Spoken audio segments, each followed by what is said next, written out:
ఓరుగల్లులో non layout భూముల క్రమబద్దీకరణ speed అందుకుంది. ఈ నెలాఖరు వరకు ప్రభుత్వం 25% రాయితీ కల్పించడంతో పెద్ద ఎత్తున ఎల్ఆర్ఎస్ కోసం ఆఫీసులకు క్యూ కడుతున్నారు పబ్లిక్. ఎల్ఆర్ఎస్ దరఖాస్తులను వెంటనే క్లియర్ చేస్తున్నారు అధికారులు.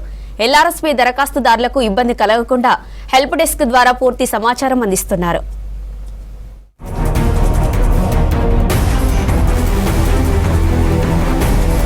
వరంగల్ ఉమ్మడి జిల్లాలో అనధికార లేఅవుట్ స్థలాల క్రమబద్దీకరణ దరఖాస్తులను క్లియర్ చేస్తున్నారు అధికారులు. 2020లో గ్రేటర్ వరంగల్ మున్సిపల్ కార్పొరేషన్ సహా 9 మున్సిపాలిటీలు, Kakatiya urban development authority LRS దరఖాస్తులు స్వీకరించాయి. 2020 అక్టోబర్ 31 వరకు అప్లికేషన్లు తీసుకున్నారు అధికారులు. ₹1000 ఫీజు చెల్లించి ఆన్లైన్లో అప్లికేషన్లు పెట్టుకున్నారు లోకల్స్. నగరంలో మొత్తం 1,58,097 ఎల్ఆర్ఎస్ దరఖాస్తులు వచ్చాయి. ఇప్పటి వరకు 10,840 దరఖాస్తులను పరిశీలించి ఆమోదించారు.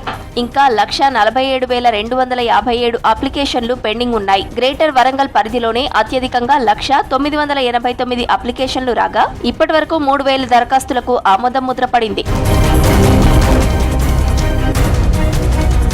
ప్రభుత్వ మార్గదర్శకాలకు అనుగుణంగా దరఖాస్తులను ఫిల్టర్ చేసేందుకు రంగం సిద్ధం చేశారు అధికారులు. ఆయా ఆస్తులు నిషేధిత జాబితాలో ఉన్నాయా, దరఖాస్తుదారుడు పూర్తి స్థాయిలో పత్రాలు సమర్పించాడా లేదా అన్న అంశాలను పరిశీలిస్తున్నారు. దరఖాస్తులను క్షేత్రస్థాయిలో పరిశీలించేందుకు రెవెన్యూ, నీటిపారుదల, టౌన్ ప్లానింగ్, పంచాయతీ అధికారులు కార్యాచరణ రూపొందించారు. దరఖాస్తుదారులకు సమాచారం ఇచ్చి జీపీఎస్ ద్వారా స్థలాలను పరిశీలిస్తున్నారు.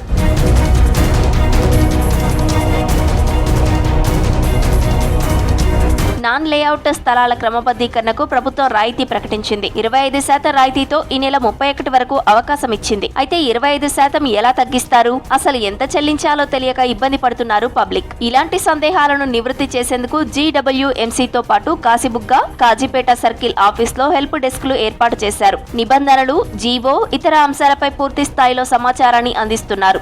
మా హెల్ప్ డెస్క్ వచ్చిన వాళ్ళు కొన్ని సందేహాలు ఏమడుగుతుందంటే నా యొక్క ప్లాట్ పేరు మీద ఇంత అమౌంట్ వచ్చింది, నేను ఇంత కట్టుకోవాలి అనేది మా దగ్గర తెలుసుకొని పోతున్నారు.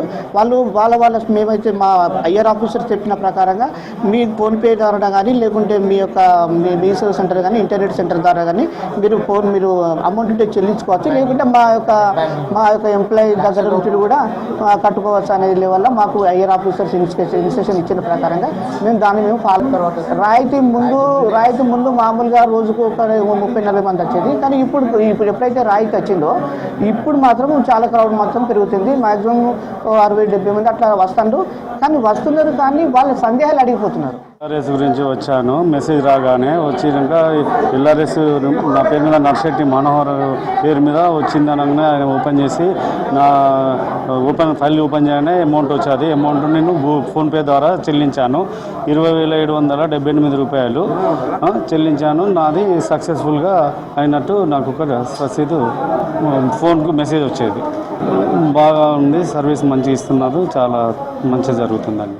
ఎల్ఆర్ఎస్ కోసం కార్యాలయాలకు క్యూ కడుతున్నారు పబ్లిక్. తమ అప్లికేషన్ పొజిషన్, ఇతర సమాచారం కోసం హెల్ప్ డెస్క్లను ఆశ్రయిస్తున్నారు. 25% రాయితీని సద్వినియోగం చేసుకునేందుకు ప్రయత్నిస్తున్నారు. ఈ సదుపాయాన్ని మరో నెల రోజులు పొడిగించాలని కోరుతున్నారు. చాలా తక్కువ ఉన్నది 31 వరకు, అంటే ఇంకొక 40 రోజులు కొంచెం పెంచితే అందరికీ బాగుంటుందని మా యొక్క అభిప్రాయం.